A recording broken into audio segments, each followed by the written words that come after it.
Well, hello there and welcome back. This is the final session of this year's Building Apps for Windows Phone 8.1 Jumpstart. This one is all about Silverlight apps on Windows Phone 8.1. It's last not because Silverlight isn't, it's not, because we hate it. In fact, we love it. We've been building with it for years. And the good news is with Windows Phone 8.1, the majority of the goodness that's come with this release is available to you if your skills are Silverlight application development. There's loads of commonality between Windows Runtime XAML and Silverlight XAML, but the kind of framework, the way the apps behave, is a little bit different. So switching from one to the other is kind of non-trivial. The concepts are the same, the way the apps run is the same, but the way the app lifecycle works, for example, there's enough differences. So we're going to focus specifically on that. So I'm assuming, if you're watching this, that you are an existing Windows Phone app developer. Hi. Or you're a Windows Runtime developer, kind of curious what this other alternative universe is all about. So in this session, we're just going to have a quick recap on what the XAML frameworks are. Why have we got these choices? And why would you want to stay on Windows Phone Silverlight? When would you move to WinRT XAML? Then we're going to look at a specific case study. We're going to take a Silverlight 8.0 version of our old friend, the Contoso cookbook, and upgrade it to Silverlight 8.1. We're going to look at what that means to the app. It does introduce some changes to behavior. Some of them subtle, some of them you're going to have to kind of do some careful testing. And then there's also, we're going to look at the changes to tiles and notifications. You've got a choice there between staying with MPNS or moving over to WNS. So there's loads of great value you can add by moving to Silverlight 8.1. So we're going to add some new stuff just to kind of drill that home.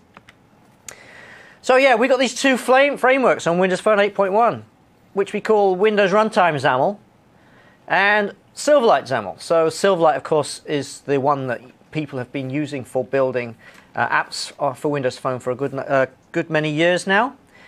It sits up there on the top right. This kind of broad block diagram is sitting up there on the top row because Windows Phone Silverlight is a premier technology for building the UI out of your apps. As are the other ones to its left there, shown on there. DirectX for games. Windows XAML, Windows Runtime XAML is the new one, and that gives you all the goodness of the universal apps and being able to share loads of your code and as Matthias showed there, and your XAML as well if you want, between a Windows app and a Windows Phone app. Or you got Win.js. You can build your UI out with HTML and have your logic alongside it implemented in JavaScript. All of these are equally first-class citizens in terms of building out your UI layer for your app. Now, I'm focusing on the UI layer there because underneath that was all the blocks for the Windows runtime. And in a Silverlight 8.1 app, you've got access to all of those Windows runtime APIs, all the goodness that's in there, all the stuff we've been talking about all of yesterday, all of that you've got. So you're not kind of we're not talking about a deprecated platform here. You're not talking about one that is not getting any love from us. It totally does. You totally get access to all of these great new APIs. So we started back with Windows Phone 7.0, and this is when Silverlight, as it is, came as the app technology for XAML app-based development. It's not the same as the browser plugin. It was the same XAML, which is why it kept the name, but in actual fact, in the browser plugin, there was a way you could install an app from the browser and install it onto the desktop. So it kind of this is the desktop, but not with the browser bit. So we were using the same XAML and the same the code behind to create native apps for Windows Phone 7. And then we added loads of APIs in Windows Phone 7.5, still Silverlight XAML. And then we get to Windows Phone 8, it's still Silverlight XAML. And then we get to Windows Phone 8.1, and this is where we get these choices because we brought Windows Runtime XAML down from Big Windows, and that is now available for Windows Phone as well, which is what opens up. If you adopt Windows Runtime XAML as your framework, you can build these universal apps that share loads of code between Windows and Windows Phone. Talking about Windows, of course, Windows 8.0 has been when Windows Runtime XAML came in, and that also got an upgrade when we moved to Windows 8.1. So this is the kind of the family of XAMLs that we've got out there. So if your skills are Windows Phone Silverlight app development, you've been building apps for Windows Phone, Why would you want to stay on that? Well, why should you move to WinRT XAML? Well, obviously you've got all those skills. You've got the existing investment. You know how these apps work. So, and you can very easily take your 8.0 app and create an 8.1 version of it and stay in Silverlight. So you don't have to rework all your UI to get your apps running on Windows Phone 8.1. There are a few features listed there under Not Yet Converged, like camera lens apps, where in the camera you can select a special lens, like a panorama, and the new Office one where you can kind of use your phone like a scanner. They're only Silverlight, and there's a number of others there that you can see that are only Silverlight, voice over IP, lock screen apps that can change the lock screen background and things like that. So there's a few, not many, but there's a few that are Silverlight only.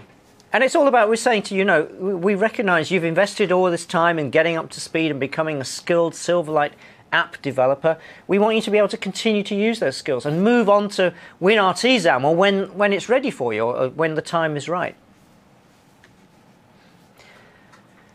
So if you're going to stay with Silverlight 8.0, obviously you could carry on building with Silverlight 8.0, and any apps that you create using that existing skill set and the existing APIs will run just great on Windows Phone 8.1 devices as well as Windows Phone 8 devices. Why would you want to then take your Silverlight 8.0 app and retarget it up to 8.1? Once you retarget it, that version will only run on 8.1 phones. So, but you can kind of maintain two versions of your app and install and have them both being sold through the store. So you could have an 8.0 app version of your app, and then alongside it you could have an 8.1 version of your app. In the 8.1 version of the app, of course, you can take advantage of all these new APIs we've been talking about over the last couple of days. So access to SD cards and the geofencing, to take a couple of examples, and single sign-on, the share contract, and kind of loads of more of them. These days, loads more of them, you can get access to all of these new Windows Phone 8.1 WinRT APIs. There are lots of them. I'm not even going to start walking through these. This is what we have been spending all this time talking about. And this is, with the WinRT API, we've got 90% of the WinRT API is converged with big Windows and is available for Windows Phone 8.1 apps, whether it's WinRT XAML or Silverlight XAML. There are this is the feature set that is only available in Silverlight. I already said this. So let's have a look at the demo, retargeting your app to Silverlight 8.1. Okay, here we've got our old friend, the Contoso cookbook. This is actually the version I built in the Windows Phone 8.0 Jumpstart. Awesome. It lives again. It's still with us. But now I want to create a new version of it and add some stuff to it. So actually, here we go. It is an 8.0. I'll just draw this the edge of the window out so you can see. It is indeed a Silverlight 8 app. So how do we retarget this to 8.1? Well, it's really hard. You say retarget to Windows Phone 8.1. It puts up a pop-up, says, you're going to upgrade this project, retarget it to Phone 8.1. It advises you to take a backup. And then it says confirm, and you say, yeah, absolutely. And, well, that's it, actually. What has happened? We've got another manifest. We've now got two manifests. We've got the old WMApp manifest.xml, which you still use. And we've got a new manifest, which is a kind of cut-down version of the WinRT version of the manifest, which this one has a subset of the stuff you see in the full package.apex manifest, which you get in a WinRT app. And it's used for settings that are appropriate, that are required in order to use the new WinRT 8.1 APIs. Things like, here we go, so it's already got background tasks in this. Oh, that's interesting. Now you see, the old one had a background task in it, and it's already upgraded it to use the new background task infrastructure. That is pretty cool. Nice. And you can add other ones, additional background tasks, file open pickers, file save pickers. Because that's the other thing, you upgrade to 8.1, you've got your old background tasks still running, but within the new framework, you can create new ones like the geofencing triggers and all the new triggers you can add into your Silverlight app. So loads of good reasons for doing it. Now, I'm just going to run this and just to show you... oh, that didn't happen when I tried it. Well, that's because... Oh, that's interesting. This is required... This is...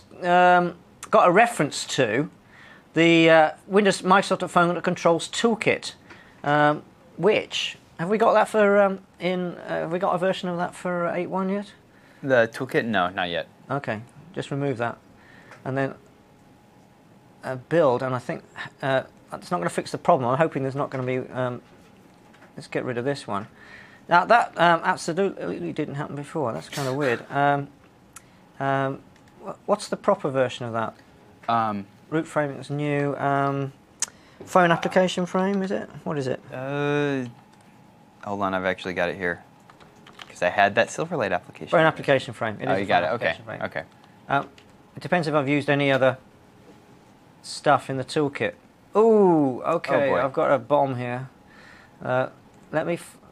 I built this before and it worked. What is going on here? There's something in the air today. It's that kind of day. This is the 8.1. This is weird. That's the same project, and I just upgraded it before, and it worked. And then this one. Anyway, I'm not gonna dig into that because what I really wanted to show. This is now a Silverlight 8.1 version, upgraded in rehearsal, and live it's let me down. But anyway, I can show you what I wanted to show because we can go off to recipe, and this is working just the same. We haven't added any new functionality. It looks like it's working absolutely brilliant. Now I've got this really cool feature in this where you can take a picture of your, you cook something and you think, oh, that's really cool. I'm going to take my snapshot. So you have to imagine this block of colours actually is a picture of this dish you've just created, and we're going to take a snapshot of it. And that's real nice. So, we've now got a picture of, there's our picture, which is when we created it, our picture of our, so we're on that screen. Now, let's just suspend our app, like we've always done. It's suspended, so this sort of thing, Right. Right. And then we're going to go back to it and watch what happens. No, hang on. What I want to do is suspend it, so it's suspended. And then I'm going to launch it all over again. So you could go to the tile, or I can go to the apps program. So as you know, oh, what happened there? So as you know, with Silverlight apps, when you launch it from the programs menu or from the tile, it actually launches a fresh copy all over again. So any saved copy is blown away. Right. And what happened there, and that would happen with the 8.0 version, but with this upgraded version, something weird has happened. We're on the main page, but there's nothing shown, there's no data. So this is just illustrating to you, when you upgrade, don't assume it's just going to work. There are some changes that you need to, so just the message is just test, which of course you all do, don't you? Don't just right-click, say, oh, I've got an 8.1 version, I'm going to ship it. So I'm going to come back to that in a moment and explain why this has failed and what's gone wrong here.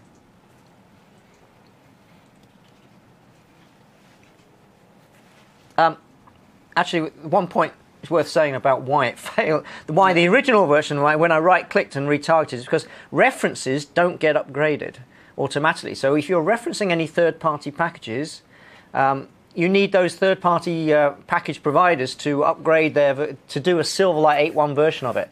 There isn't a Windows Phone Toolkit just yet. I guess there will be very soon. I've heard rumblings. Yes, there will be very soon, especially for this, because you have to re-add your references, and I have no idea. I'm just thankful that it did work in rehearsal, because otherwise I wouldn't have anything to show you, but I don't know quite what happened there. Anyway, moving on. So this is digging down into why we had that failure in starting a new instance of the app there. So when you upgrade from Silverlight 8.0 to Silverlight 8.1, it's not just simply adding some new new artwork and a new package Apex manifest. It actually completely changes the runtime environment in which your app executes.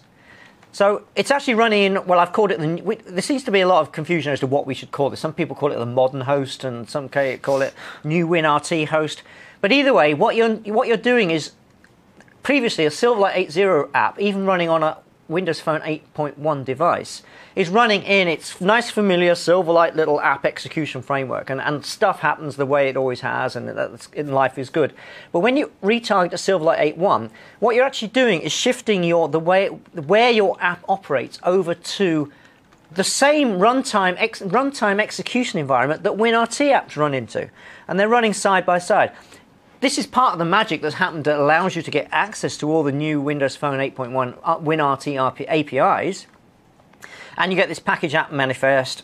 But you can also use your Silverlight background agents and your WinRT background tasks together at the same time. So this is the diagram I was just talking about there. When you retarget, you change the whole execution framework. So you're actually shifting all the way over from the Silverlight execution stack to the modern execution stack, the WinRT execution stack. It's the same place that the WinRT XAML apps are running in. This is why you get access to all the new cool stuff. But it does introduce a few changes. Now, there is quite a lot of them are very subtle.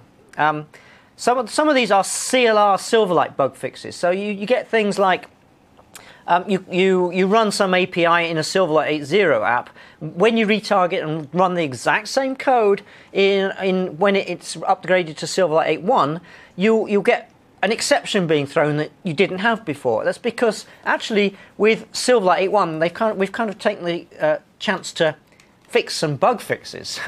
So you've got this kind of weird situation where your Silverlight 8.0 app was expecting certain behaviors from the CLR libraries, the APIs it's calling, which actually maybe we've looked at it and said we've had some people saying, "Oh, that's not right," and you said, "No, actually, you're right. That's a bug." Right. So we fixed it in 8.1, but that means your code, which kind of was expecting the broken behavior, all of a sudden doesn't behave the same way.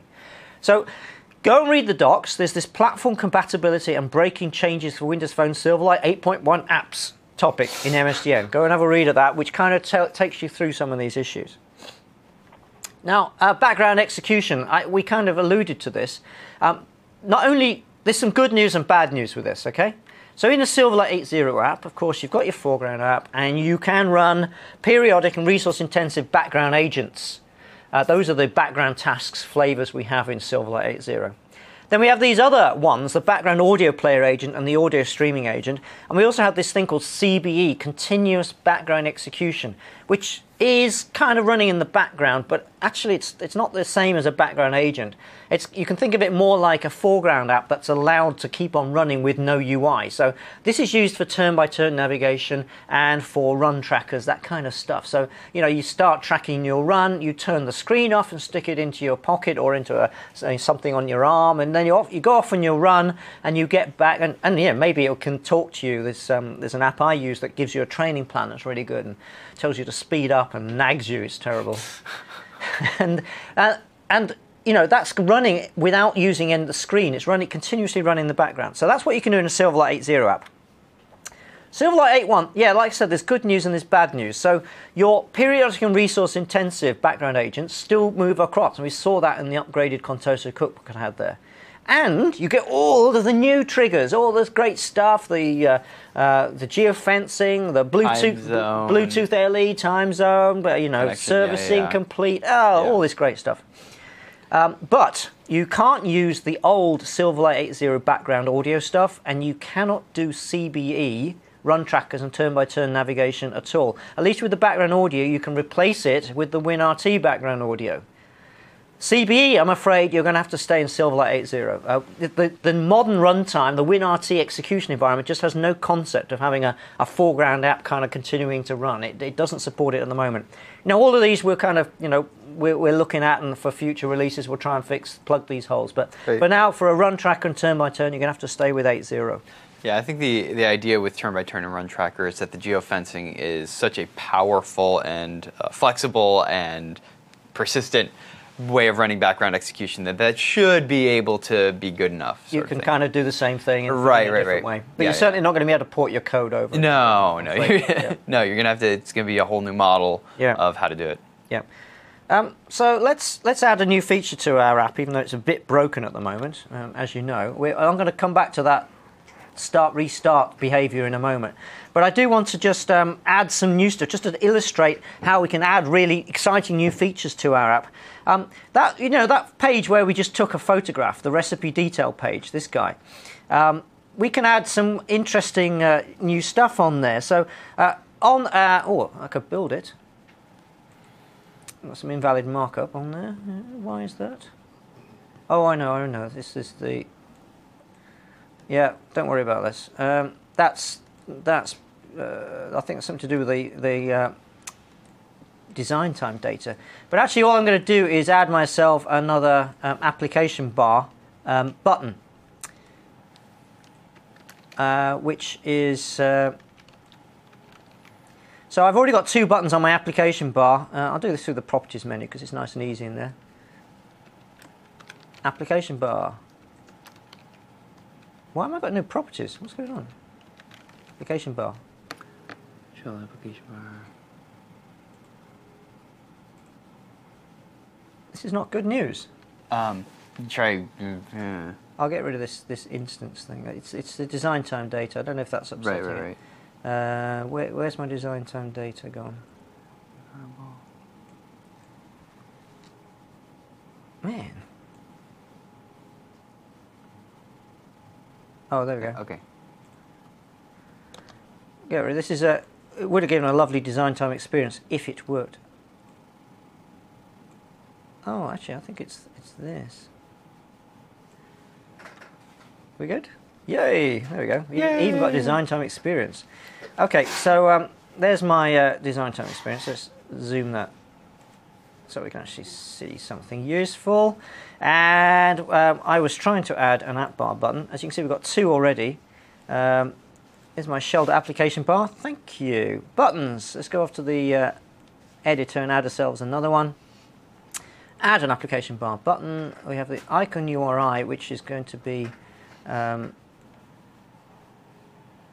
share. I'm going to share this photo I've just taken. That's the idea anyway. But I want to do it using the Swizzy new share contract, which is really cool. So where's where's that one gone? It's gone in the middle. Okay, that'll be all right.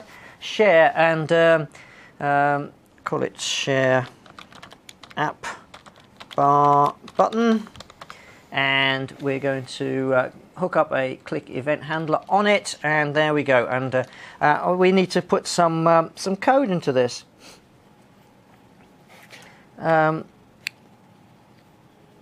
So first of all, this is the share button. First of all, I need to call data transfer manager, which is a new API, one of the WinRT. This is the share contract side of things. So I'm going to resolve that reference. Dot show share UI.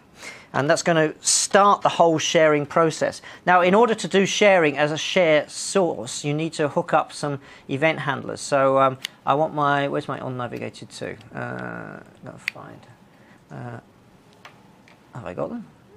On navigated to. Here we go. And in here, I'm going to hook up an event handler for the data requested event. So I go data transfer manager dot get for current view dot data requested event, and I go plus equals, there we go, and oh hick, try that again. I got a bit hasty there. Plus equals tab to insert. Yes, have you done it? Plus, oh right, thank you. Did it a second attempt. There we go. So I've got that, and actually I'm going to just. Gosh, it's difficult working at this resolution, isn't it? Copy that line, and I need to unhook it as well when we go out. I haven't got an on navigated to at the moment, so I'm going to go override on navigated from. It's what I meant to say. Navigated from, and just paste that in, but change it to a minus equal, so we unsubscribe again. Okay, now in my data requested, I'm just going to paste in some code. Share source in Silverlight, which is going off to get a user image. I need to put an async on that because we've got all sorts of awaitables that we're calling, and we need to resolve the storage, windows.storage. This is all common code. This is all WinRT code. This is all the new APIs. It's all exactly the same as you would use in a WinRT XAML app or a Windows 8 app, but it's here in a Silverlight app, and that's going to be that's going to call out to a share. So hey, let's have a go at this now. So I'm going to go off and run my app. we go off and choose a recipe, quiche Lorraine. We think that's pretty cool, so we take a picture. There's our beautiful quiche Lorraine that we've just made. Isn't that lovely? And then we think, oh yeah, I'm gonna have to share this. And this is preparing content to share, and now you can share it out to all of these different share sources, like NFC or to OneNote. Let's share it with OneNote, and then here you go. There's our lovely picture in OneNote. So, and that's taking advantage of all the really cool the share contract stuff that's in Windows Phone 8.1, which is much more flexible than we had in Windows Phone 8 Silverlight. Yeah, I think one of the fun things about Silverlight Silverlight 8.1 that we're seeing in these demos is the fact that it's kind of like, in many cases, it's like the Windows and Windows Phone, where as a general rule, most of the stuff you've got. A lot of the stuff, the APIs that we've been showing you these last 3 days are things where it comes into Silverlight and just kind of by default. And it's really, you're looking for the exceptions to the rule, but the rule is, if you had it in Windows Runtime XAML, you're going to have it in Silverlight. Yep, yeah, that's right. Right, so I'm actually going to kind of backtrack a bit now and have a look at why that app didn't work right when we restarted it, and that's because there are some changes when you go to Silverlight 8.1. Huh? Speaking of exceptions. Yes, speaking of exceptions. Yes, here we go. Okay, so let's look at there are some changes to the actual app lifecycle when you go into Silverlight 8.1. First of all, the back key terminates the app just the same as Silverlight 8.0. Now, so actually that's not a change. That's not a difference. So I don't know why have I said different. It's different from Windows Runtime XAML apps, which if you've been following the Jumpstart, you know that the back key in a WinRT XAML app actually suspends the app and goes back to the previous app. Silverlight 8.0, even when you move to Silverlight 8.1, you've got the same back key handling that you've always had. So it will navigate back through the page stack, and when you get to the home page, it will, okay, here's a difference. It will, on a Silverlight 8.0, it would terminate the app. If you go back from the launch page of an app, that would kill the app in Silverlight 8.0. In Silverlight 8.1, it doesn't. It looks the same because it closes the app, but actually the app is suspended. Just the same as a WinRT XAML app. So that's a change. Now, if you don't like that, hang on, I'm getting this wrong, aren't I? Sorry, let me backtrack. Okay, start from that 30 seconds ago. So the Windows Runtime XAML apps suspend. The Silverlight apps, by default, do retain their normal behavior, which means when you get to the launch page of the app and the user hits back, the app terminates. If you want to keep the same behavior as Windows Runtime apps, there's a navigation service.pauseOnBack method property that you can set to true in your app.xaml, and that will cause it to suspend and not terminate. And the other one is Silverlight 8.1 apps resume instead of replace on relaunch, and this is actually why our app failed when I first ran it that time. We had this thing in Silverlight 8 that actually not many people took advantage of called Fast Application Resume, which is kind of like the WinRT XAML app behavior. It means that if you've got a suspended copy of your app, that thing where in Silverlight apps where the user taps the main tile, the primary tile or taps a tile for the app, or goes to the programs menu and selects the app from there, it would destroy the suspended version and launch a whole new copy of it.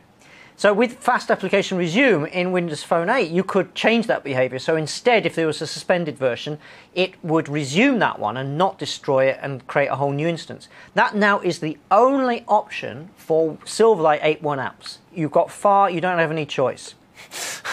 So this is how you used to do it in Windows Phone 8. You had to go into manually edit the manifest and say, I want this activation policy equals resume. There's performance advantages to this, of course. It means you've got one sitting there and suspended. Just reuse it. But of course, you've got to be aware that your app is going to behave like that. So we've now only got far, which means effectively like this: you launch an app, any old app, a Silverlight 8.1 app. Your user launches another app, and so your app gets suspended, like he's now running the calculator. And then your user comes along and decides they want to launch from the apps menu the same app again, your far one. Now, in the old ways, it would have blown away that suspended version, but now it just reinflates it, it reactivates it. So what do you need to do about this as a Silverlight app developer? Well, most of the time, not a lot. Although, as we've seen, we've got a little bit of an issue. App templates, the new app templates already have code in them to actually make it look to the user. Actually, although the app is being resumed, they kind of unwind the navigation history of that suspended version and throw away the state. So effectively, the app will look like it's relaunching. And actually, that's why my Contoso cookbook, right in the first demo, ended up on the regions page. That is the launch page of the app. But actually, we have a problem because there's no data being shown.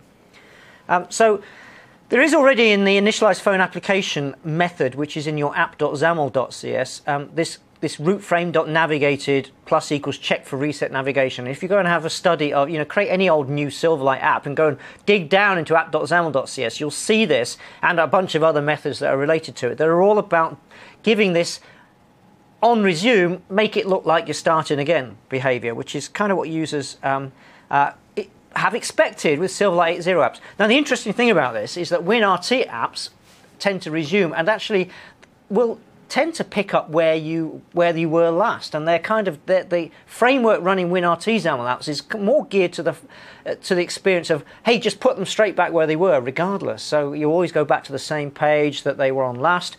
And in both cases, you might want to think about that. If they haven't run the app for quite a long time, for a few days or something, does it make sense to put them back on the same page they were on 4 days ago? Probably not. You probably want to start them from the home page. So you want to, in both cases, with RT XAML apps, you might want to override the kind of built-in behaviors that the framework, the classes and the navigation helper and all that suspension manager gives you in order to not resume at the right page. And in Silverlight apps, you might want to override the behavior that are built into these templates and say, when you are resuming in a short time period after the last time that they were running the app, you actually do go back to the same page. So either way, you're going to have to think about this.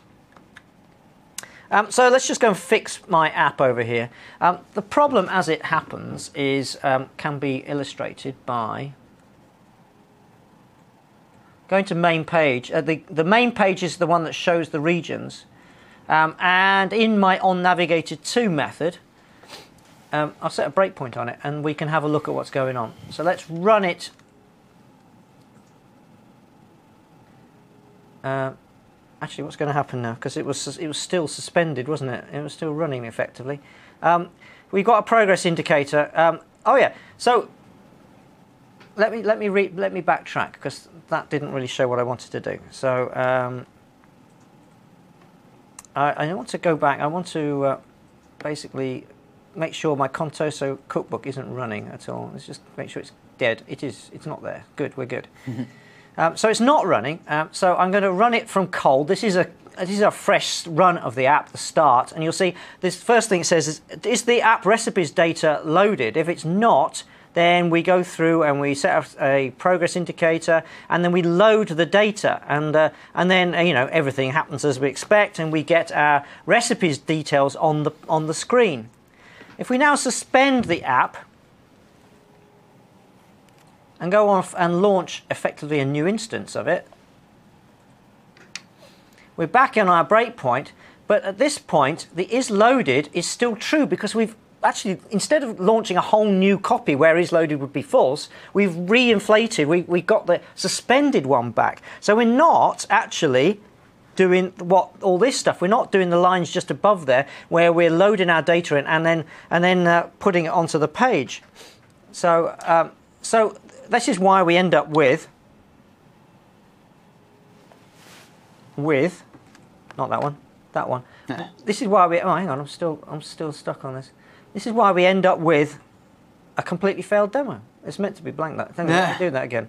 Let's go over to recipes and take that and pick my recipe, take a photograph. Then we're taking a photograph, and then we're going to launch a new instance of it while that is going on, and let it run, and there we go. So that's the problem. So we just need to fix that navigation, because what's going on is the app templates, just to drill that home. So if I can make sure I'm following, the recipes is loaded, that property has been persisted. Yeah. But not the items property on. So yeah, so let me go back to the. Yeah, you're right to call me out on that. So the.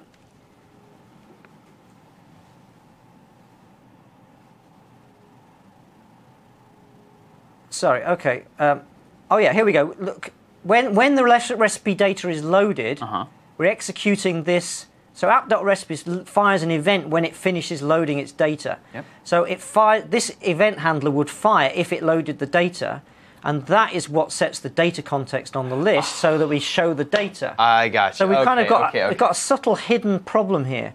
So actually, what we need to do to fix this is to I need to backtrack a bit because this is the plumbing code that's already in. This is a standard template new application stuff. And if you expand this, down here we've got check for reset navigation. This is what fires when you get an active reactivation from far, which is the only thing that happens these days.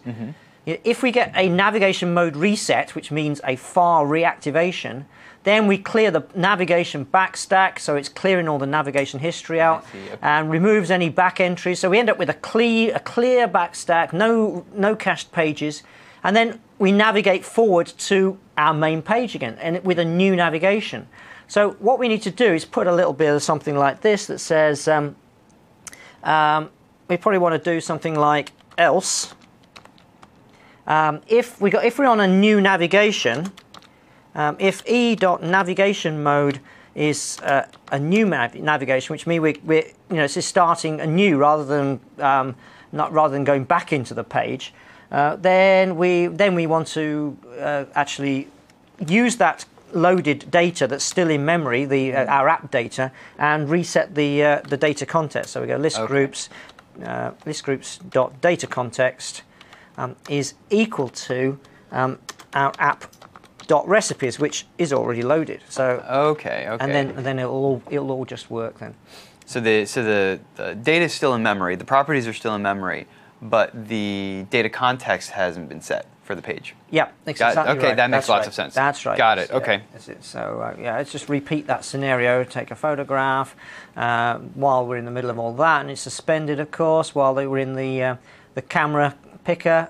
Then we go to contest a cookbook. Okay, it's not absolutely brilliant user experience because you see the other page flash up there, right, but at least we're back into like normal. So we've had a fresh restart. Okay, so that was kind of interesting. Right. Okay. Now a couple of other things I'm going to call out about using new APIs that are kind of related to the app lifecycle. First of all, the share contract.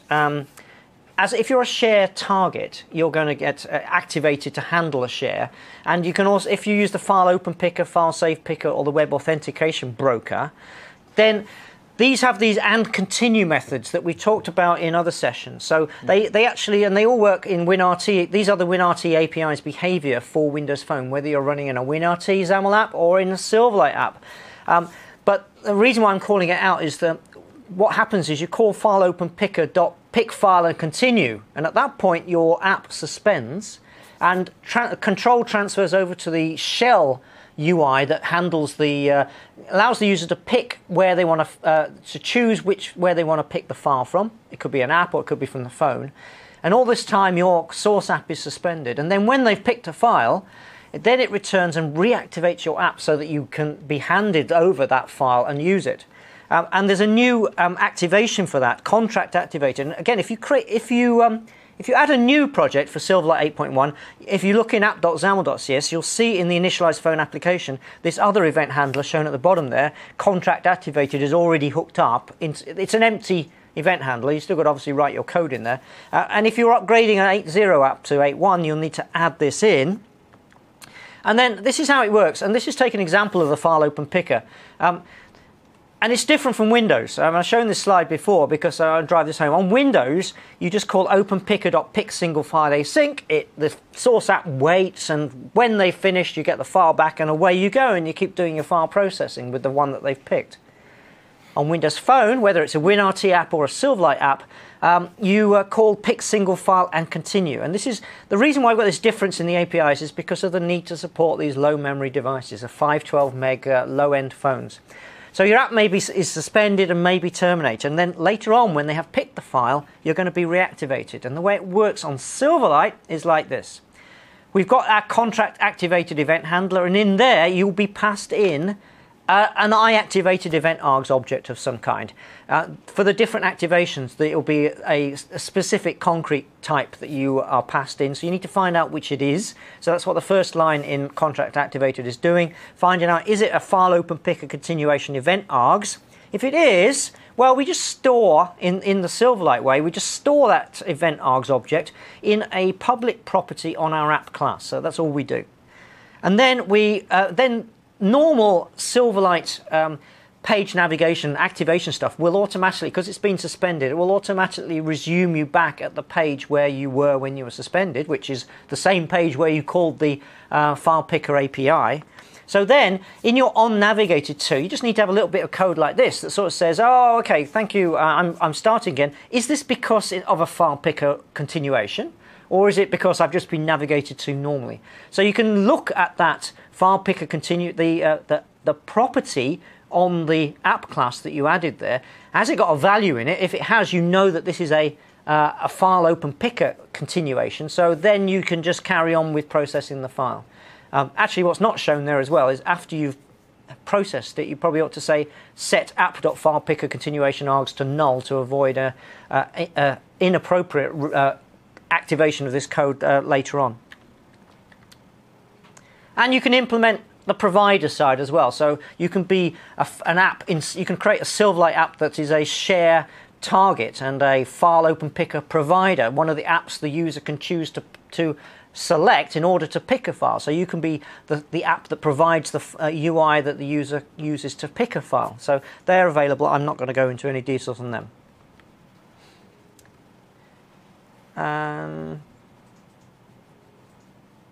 I'll leave that.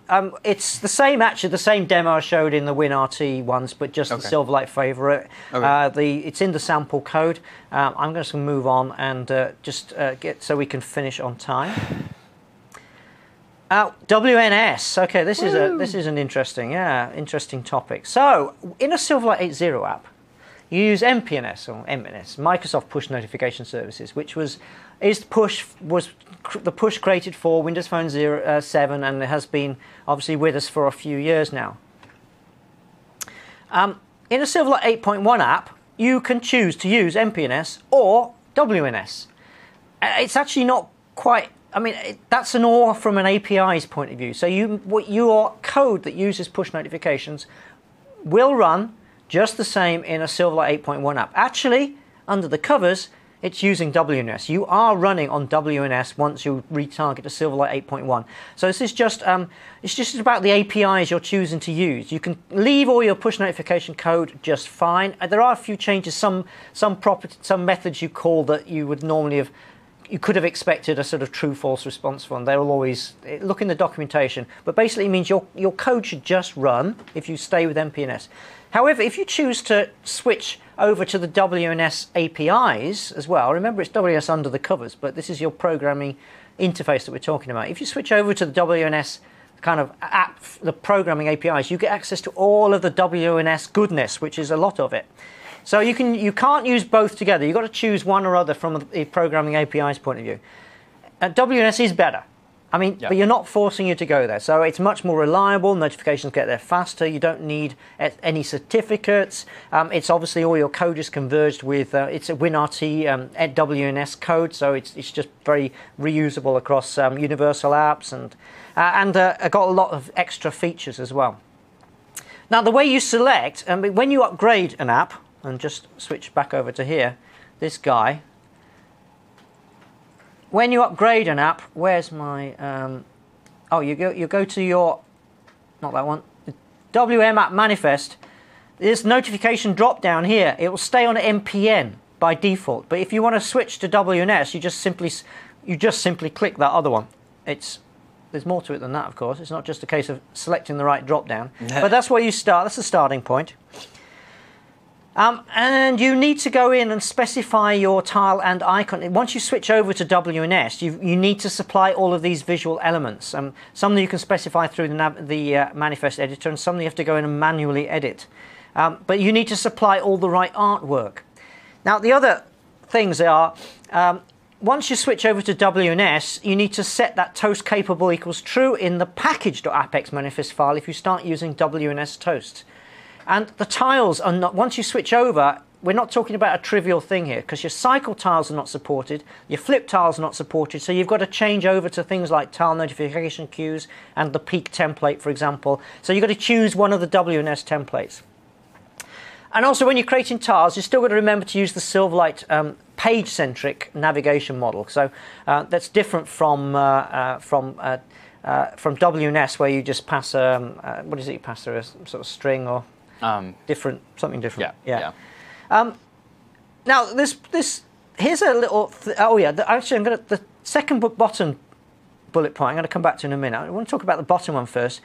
Even when you've switched all of your code away from MPNS and you now think you've got everything is all WNS, make sure you haven't even got any using statements in, because if you've even got a using statement, even if you're not actually using any of the APIs, it will still pull in the wrong namespaces and chaos will happen. So you've got to make sure you completely cleanse your code of any references to MPNS.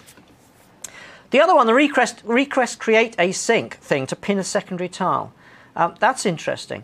So, and this is a problem actually is not specific to Silverlight. It's actually true of any phone apps, even WinRT apps on Windows Phone. And the problem here is that this same code here is WNS code that you could have in a Windows app. A Windows app can pin a secondary tile using this code, and this exact same code will compile and will appear to run in a Windows Phone app. But actually what's happening is, so you're creating a new secondary tile at the top there. Now, when you create a new secondary tile, you're fairly limited in the customizations on that tile. So what typically happens is you create your tile, you then call tile.requestCreateAsync in a Windows app, and you await it. The tile gets pinned, and then you do some other stuff to update it. You might go off and read a file and get an image and do some other stuff. Render some demo. Yeah, whatever. Yeah, you customize it. On phone, because the shell behavior is different, when you pin a secondary tile, your app suspends. And that is Windows Phone behavior. It suspends your app and the user is taken back to the start screen. They can see their new tile. It's the way that the phone works with secondary tiles. It always has done that, which means your app is suspended. That does mean that any code you've got in your code that you've just pulled across from your Windows app, after that request create async, well, it may or may not execute. There's actually a little bit, you've got that little window between calling request create async and the app being suspended. So it depends how lengthy that code is as to whether or not it's going to complete. But what you mustn't do really is rely on that executing. So what you need to do is in your app class, put an action property on it. An action is something you can assign a method to, and it will execute the code when the action gets executed. So you have an action property, which will be null to begin with. And then, let me say. And then this bit down here, you will actually put into an action. Let me show you the demo. This is actually a sample that you can go and download, a standard sample.